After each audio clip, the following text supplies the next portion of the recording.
Bonsoir, au sommaire de ce JT, louer un chauffeur qui conduit votre propre voiture. C'est le concept développé par une start-up qui vient de s'installer à Lyon. L'Asvel fait son grand ménage de printemps après une saison en demi-teinte. Gilles Moreton a annoncé aujourd'hui de nombreux changements. Et puis, des gladiateurs ont envahi Saint-Romain-en-Galles. 300 figurants ont participé aux journées gallo-romaines. Mais pour commencer ce journal, on parle de la grève chez Sodexo. Plusieurs dizaines de salariés se sont rassemblés ce matin à Oulin, devant le siège de la société de restauration collective. Ils ont organisé un pique-nique revendicatif. Des grévistes qui réclament notamment de meilleures conditions de travail et le respect des droits syndicaux. Nous avons des salariés qui touchent à peine 600 € qui vont au Resto du Cœur. Donc je rappelle que Sodexo est partenariat des Restos du Cœur. La différence, elle se fait là. C'est pour ça que nous, en tant qu'organisme syndical, c'est nos responsabilités de dire aujourd'hui que les salaires, ça ne suffit pas. Il faut augmenter les salaires, pas que pour les actionnaires. Nous ne sommes pas forcément ouverts aux négociations, nous sommes ouverts au dialogue et à l'échange. Sur tous les sujets qui sont listés dans le tract, nous avons déjà des dates qui sont programmées. Des centaines d'étudiants en médecine contraints à repasser leur examen. La cause, des erreurs relevées dans l'énoncé. L'épreuve nationale qui a eu lieu mercredi dernier à Grenoble a donc été reportée au 14 juin prochain. À Lyon, ce sont près de 400 élèves inscrits en 6e année qui sont concernés. Les associations étudiantes demandent un dédommagement des frais engendrés par ce report. Vous n'avez plus de permis ou alors vous ne souhaitez tout simplement plus conduire votre voiture. Pas de problème, une jeune société a trouvé la solution. Mettre à votre disposition un chauffeur moyennant 22 € de l'heure.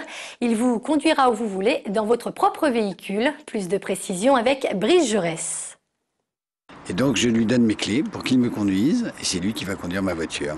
Avoir un chauffeur n'est plus un luxe grâce à la société Chauffeur & Go qui vient de lancer son antenne à Lyon. Ce service s'adresse aux automobilistes qui ne veulent plus ou qui ne peuvent plus conduire. Ce sont des professionnels, notamment des dirigeants, des chefs d'entreprise et des avocats, mais également des particuliers. Donc on a beaucoup de personnes âgées qui ne peuvent plus conduire leur véhicule. On a aussi beaucoup de personnes qui sont dans l'incapacité de conduire suite à un retrait de permis, suite à un accident de ski ou suite à tout accident de la vie. Les clients peuvent appeler l'entreprise 7 jours sur 7 au tarif de 22 € de l'heure plus 10 € de frais d'approche. À ce prix-là, ils ont un chauffeur formé pendant un mois qui offre au-delà de sa conduite un service d'aide à la personne. Évidemment, ça doit être une conduite très fiable, mais il y a aussi tout le reste, c'est-à-dire la discrétion, c'est l'aider. Quand il y a des transports de paquets, quand on a des personnes à accompagner, évidemment, il faut aller les chercher, on ne va pas rester dans la voiture. La société Chauffeur & Go a aussi un objectif social, redonner une chance aux personnes en recherche d'emploi. Elle compte aujourd'hui 7 chauffeurs à Lyon et son objectif est d'atteindre les 15. Je postulais sur internet auprès de plusieurs entreprises et puis je suis tombé sur Chauffeur & Go qui m'a rappelé et puis j'ai trouvé ça très convivial donc on s'est vu. Un concept novateur où le chauffeur conduit votre propre véhicule qui s'adresse à tout le monde, du professionnel au particulier, de la Twingo à la Lamborghini. Transport toujours, depuis lundi se déroule à Lyon le congrès international du transport intelligent. L'occasion de découvrir les dernières avancées technologiques comme ce système de guidage des poids lourds. Un système qui permet de réduire de 25% la consommation de carburant. On peut avoir une vitesse constante dans la ville qui permettra de passer les feux toujours au vert. Et un autre avantage de ce système, c'est que les places seront déjà réservées pour les camions. Comme ça, ils ne devront pas tourner pour trouver une place de déchargement de livraison. L'objectif primordial pour la planète, c'est justement la réduction des émissions, la réduction de la consommation.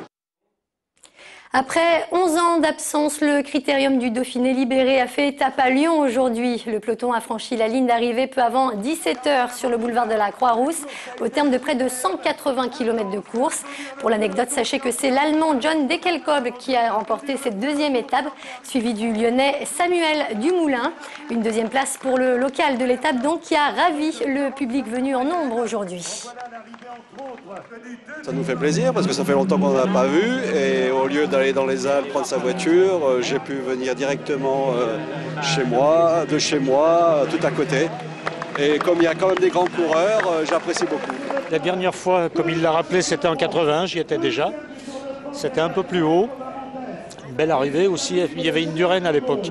L'arrivée dans les airs, c'est la vitesse où il monte. Moi, c'est la vitesse où je descends, vous voyez, vous imaginez un peu, quoi, c'est extraordinaire. Moi, je fais un petit peu de vélo avec des collègues. Quand je vois la vitesse à laquelle il monte, il me semble 35-37 à l'heure, c'est impressionnant. En basket, Nordin Grib mis sur la touche. L'entraîneur de l'Asvel est officiellement débarqué. L'annonce a été confirmée ce matin par le président du club, Gilles Moreton. Une décision prévisible alors que la Green Team vient de terminer sa première saison sans trophée. Les explications d'Émilie Deschamps. Tony Parker, Laurent Forest, Pierre Vincent, voici le nouveau visage de l'Asvel. 3 jours seulement après la défaite en demi-finale des playoffs à Nancy, Gilles Moreton a annoncé ce matin une réorganisation profonde du club et l'arrivée d'un nouveau coach pour la saison prochaine. Pierre Vincent sera le coach de l'équipe de l'Asvel pour minimum les 2 prochaines saisons. Ça a été effectivement le choix de Tony Parker qui va occuper de nouvelles fonctions. Et les nouvelles fonctions de Tony Parker, ce sont celles de directeur général des opérations basket. Tipeee sera secondé par Laurent Forest et pour compléter ce duo, Pierre Vincent, l'entraîneur de l'équipe de France féminine, sera à la tête de l'effectif villeurbanais. Pour la 9e fois en 10 ans, l'Asvel change donc de coach à l'issue d'une saison décevante. Il arrive après 2 saisons insatisfaisantes pour un club qui effectivement donne et se dote des moyens financiers pour construire une équipe. Donc forcément, il y a des choix à faire.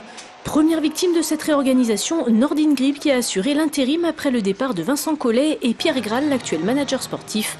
Tous deux sont en discussion avec le club concernant leur avenir.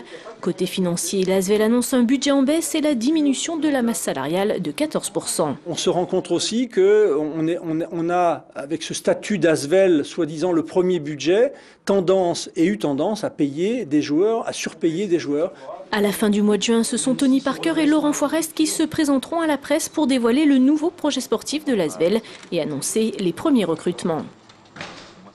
En foot, les rumeurs concernant la succession de Claude Puel se précisent. D'après le quotidien L'Équipe, un accord entre Rémi Garde et les dirigeants de l'OL aurait été trouvé. Une information pourtant démentie aujourd'hui encore par le club. Affaire à suivre donc. Spectacle impressionnant en plein centre-ville de Saint-Romain-en-Galles. Près de 300 personnes venues de toute l'Europe se sont livrées à un véritable combat de légionnaires. Une reconstitution plus vraie que nature organisée dans le cadre des journées gallo-romaines. Céline Cléry.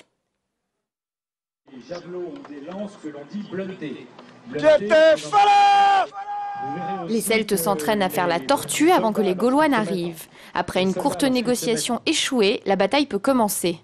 300 reconstituteurs de 5 nations européennes différentes sont venus participer aux journées gallo-romaines. Objectif de cet événement, faire découvrir l'époque antique au grand public.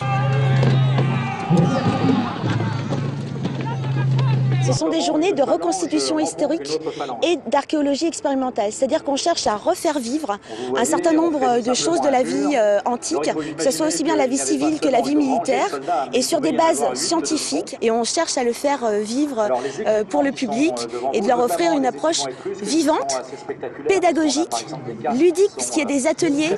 Des ateliers de tressage, de cuisine ou encore d'écriture. Petits et grands peuvent découvrir le travail des artisans. Après une journée passée à déambuler, les enfants sont conquis. Ils ont l'impression d'avoir vécu un cours d'histoire, grandeur nature. C'est fait avec des trucs dans la nature. Par exemple avec des cailloux qui sont... ils taillent des trucs avec des cailloux, des armes, des protections.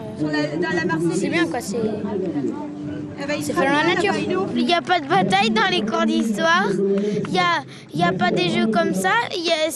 C'est pas aussi détaillé, je trouve. Les journées gallo-romaines couvrent 1000 ans d'histoire antique. Elles réunissent les Grecs, les Étrusques, les Celtes, les Gaulois et les Romains. Une manifestation unique en France, tant par le nombre que par la diversité des intervenants. Et c'est la fin de ce JT. Merci de nous avoir suivis. Très bonne soirée sur TLM.